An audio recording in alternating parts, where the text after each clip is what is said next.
Yoga, as you know, what is yoga? Yoga is union with God. Maya is illusory power, illusory potency. It creates an illusion, right? Illusion can be of any kind. Now, Yoga Maya. What is the Yoga Maya? The Maya which is having potency. Potency of what he says over here, the divine potency. Which means Shri Krishna, who has got all the divine powers. He uses this power to manifest in the world. Now when he manifests in the world, he has to ask the mother. Who is the mother over here? Prakriti. Prakriti is Mother Nature. Mother Nature to take a particular form. Did you get this? Now if you didn't get it, I will tell you in some movies you must have seen. These alien creatures, they come on earth. Okay? I'll be back. Okay, so when he says I'll be back, Arnold Schwarzenegger in some movie, now what does he do? As an alien, when he comes to earth, he is supposed to look like normal human beings. Correct? So what he does is, he takes the form of a human being to mix around with people. Did you understand? See, this is a very simple explanation to how this works.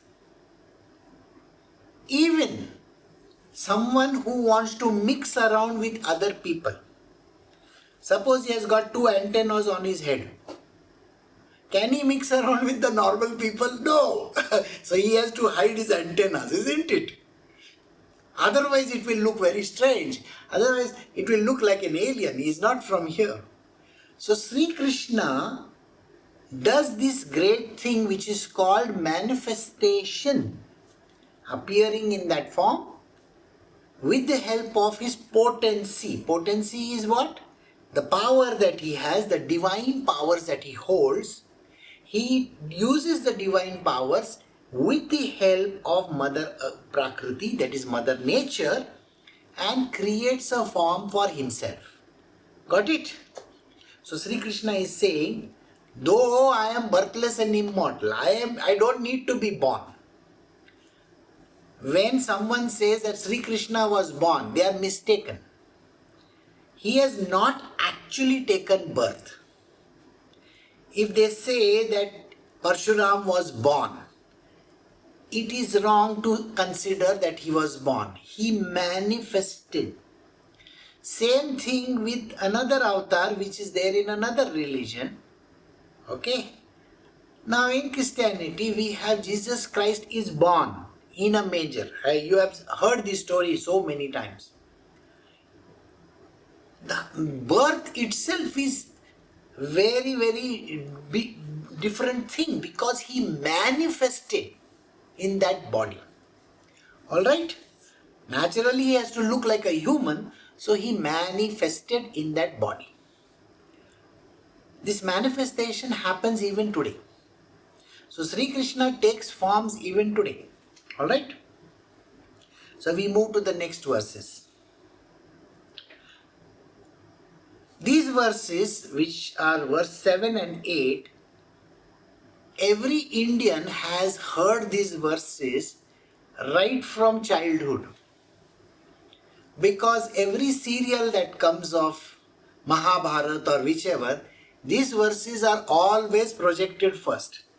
So he says, Yada Yada Hi Dharmasya. These verses are so popular in India. What actually do these verses mean? So I will explain in this. So we are doing chapter 4, Bhagavad Gita, verse 7 and 8. Arjuna, whenever righteousness is on the decline, unrighteousness is in the ascendant, then I embody myself forth. Verse 8 says, for the protection of the virtuous, for the extirpation of evildoers, and for establishing Dharma, which is righteousness, on a firm footing, I manifest from age to age. What Shri Krishna is saying over here is, whenever righteousness is on decline, righteousness, Dharma, what is the Dharma today? Every yuga has a specific Dharma. There was a time in the Krita Yuga, in the first Yuga, where the Dharma was to follow the path of the Vedas to the letter. So everybody was a saint. Everybody was a sage. They would keep on practicing these verses continuously. So they were teachers. They would teach other disciples, and the disciples would themselves become teachers, and they would go on and on and on and on and on. And for the disruption of this, naturally, without any enemies in between, you cannot progress. Please remember this. If there is no enemy, if there is only a hero, the story will have no meaning. Would you agree with me? So, it's a fact of life. During those ancient times also, there were demons, there were Rakshasas also, and these sages and saints were performing different yagyas. Also there were people, the kings and queens, whoever they were, they would fight these demons. So this was known in the first Yuga. So the Dharma at that time was to ensure that these went on, the yagyas went on continuously, so on and so forth. During the second Yuga, the Dharma changed slightly. So the coming of Raj Yogis happened. Raj Yogis are those yogis which teach others how to run the kingdom and also be righteous on the path. So during the second Yuga, there were kings and queens and soldiers and so on and so forth. So wherever there was a bad king, he was fought. The fight happened between the right and the wrong, and things happened during that time. That is the second Yuga. In the second Yuga, you will find that Shri Ram was there. Treta Yuga it's called. So, during that time, the birth of Parshuram also happened. Parshuram is a yogi who would teach martial arts as well. So his job, along with Vishwamitra and various other yogis, was to not just tell people about the righteous path, but to teach people to overcome the problems that are there. That means overcome the evil. Parshuram's avatar himself eliminated one of the greatest evils of that time. The name of that person was Kirtivirya Arjun or Sahasrahar Arjun. It's a very well-known story. Right? Then came the third Yuga. Third Yuga is called the Dwapar Yuga, which is the time when Shri Krishna was there. End of his life, the new Yuga starts, called the Kali Yuga. So let us just try to address the Dwapar Yuga. So during the Dwapar Yuga, the righteousness was to remove all the evil that was there in this world. What was the evil? There were bad kings. They had to be removed. There were a lot of things which were happening during that time which had to be eliminated. Then, at the end of Sri Krishna's life, the new Yuga started, which is called the Kali Yuga. When the Kali Yuga started, the most important change that happened was the non-belief in God. No belief in God. It is called atheism. So when atheism came to the fore, avatar came into this world, different avatars came. Shivji himself had to manifest so that these avatars, which are called Maya, the people who are there, they are called Mayavadis. They used to teach all about there is no God, there is nothing in this world. So he had to come and establish the divinity within this kingdom of India. So he established the 4 places. Okay, there are 4 mathas in India where you will learn about Dharma. So one is here in Karnataka, Sringeri, then it is Puri. Like that, there are 4 mathas which were established where he taught them the basic concept about spirituality. 400, 500 years ago, again there was a lot of upheaval. This upheaval had to be straightened out. So another avatar came into the picture, that is called Chaitanya Mahaprabhu. I am talking about some avatars, okay, not every avatar I can talk about. Now if you say, if the dharma is not there, today adharmic people are there, those who are not righteous. Today's dharma is to follow the path laid down for the 4th yuga. The 4th yuga is the rise of Kali. And as the rise of Kali, you will find that atheism and non-belief in the scriptures is going to take quite a big jump. So you will find that more than 50% of the world is atheist. They don't believe in any God. You may ask me, how is that possible? Well, here is one country called India. There is another country called China. Populations are equal, isn't it? More or less equal. We have just crossed the population. One country has belief system, the other country doesn't have. You will find that there are various other countries in the world where atheism is very much prevalent. So these countries, the number of people that are there who are believers have literally come down by half. So population wise, if you see the number of people who believe in Hinduism, there might be 800 or 900 million Hindus, but just 50% of these 900 million have belief. Belief is not there. Secondly, the most important thing that is happening today, because it's the rise of Kali Yuga, Kali's Yuga, women are going to come to the fore. They will be coming to the forefront. You will find that today's day and age, they will have more relevance in this world. So they will not only be presidents, prime ministers, soldiers, army, this, that, various other places, they are going to be there. They are going to be there where it is the most important place, that is called knowledge base. So as teachers, they will be there. So that has to rise. So today Shri Krishna is there.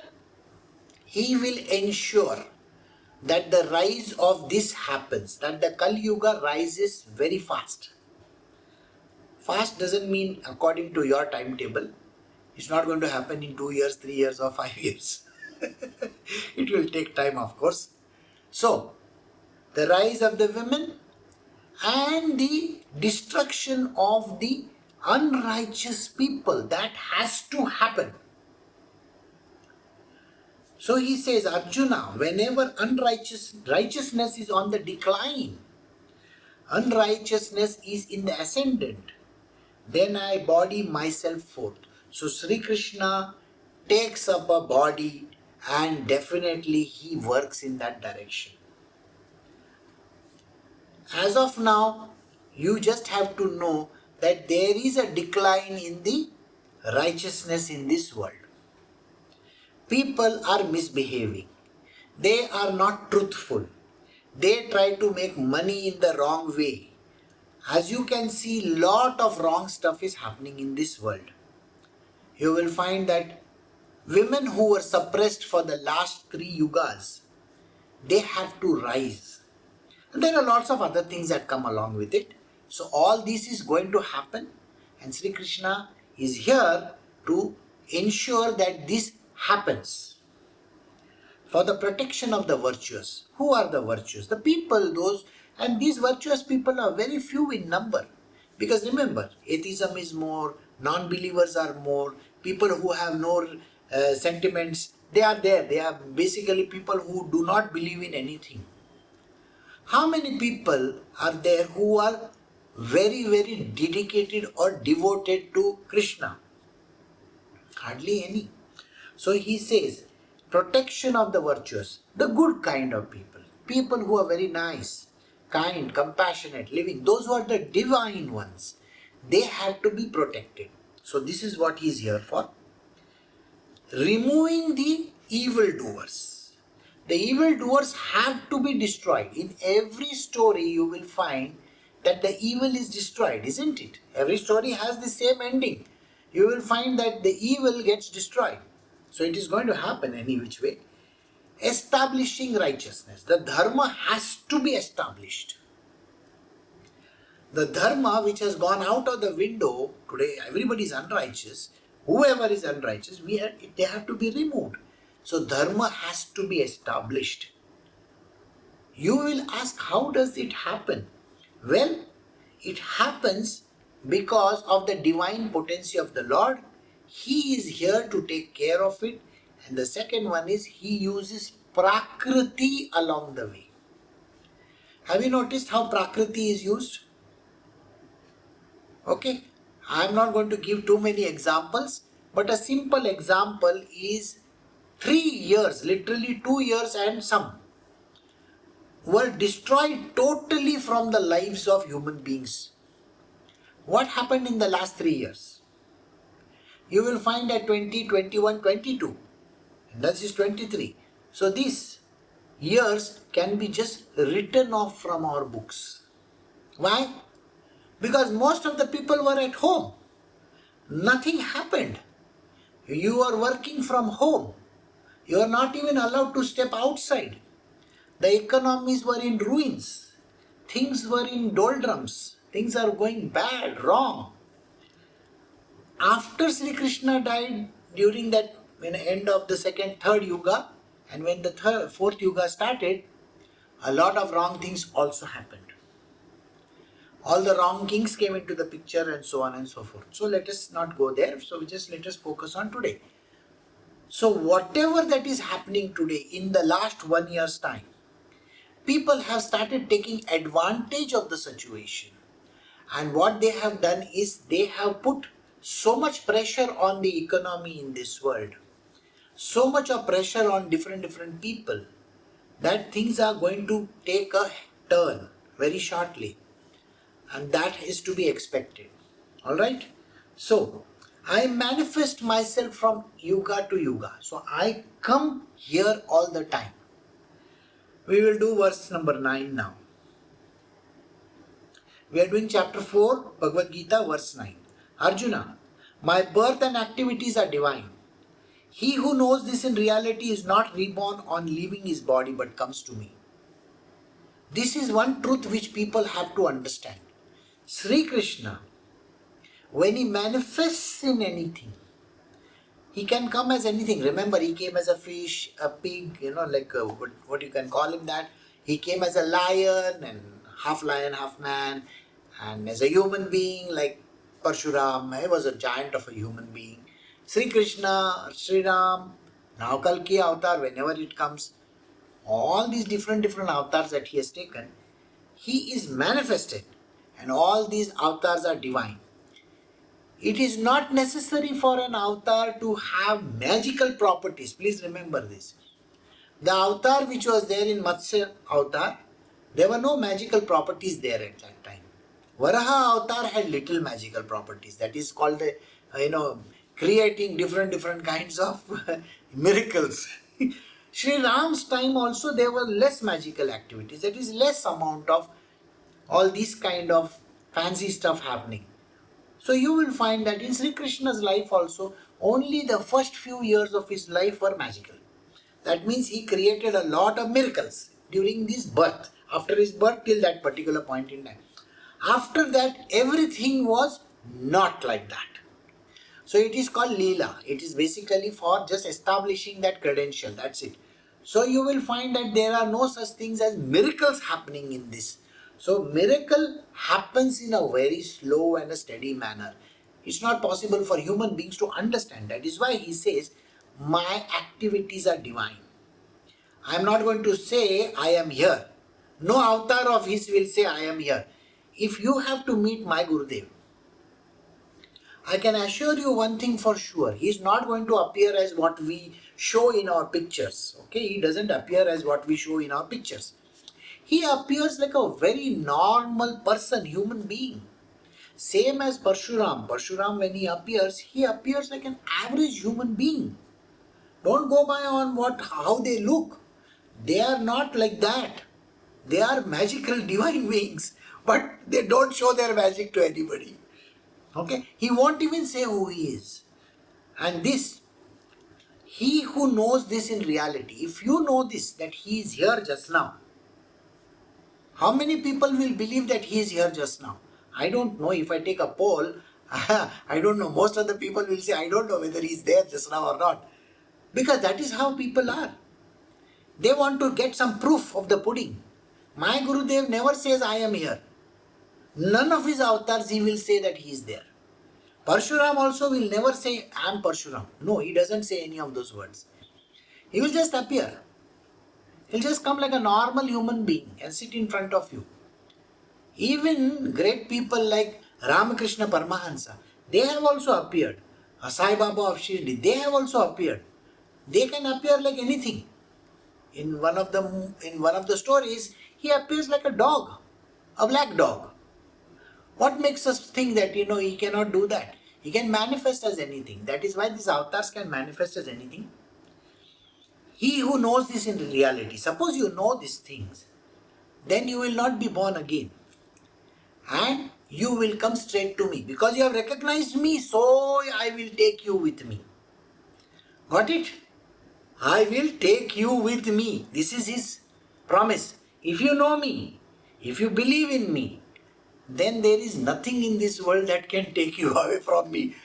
I will take you with me. This is an assurance given in a code. Moment you know Shri Krishna is here and you recognize him, he is not even going to say he is Shri Krishna. Okay? He is not going to perform any kind of magic or miracles or anything like that just to get your approval from you. He is not interested in your approval. Alright? He is not interested in anything. Why should he be? He is the Lord of this universe. So I hope you understood this line. So when he comes, he will come to this earth regularly and he takes birth. Birth means he is always manifesting himself. He does activities which are related to Dharma and then he goes away. Then he takes another form and he comes. So his forms are continuously coming and going. So we have come to the end of verse 9. So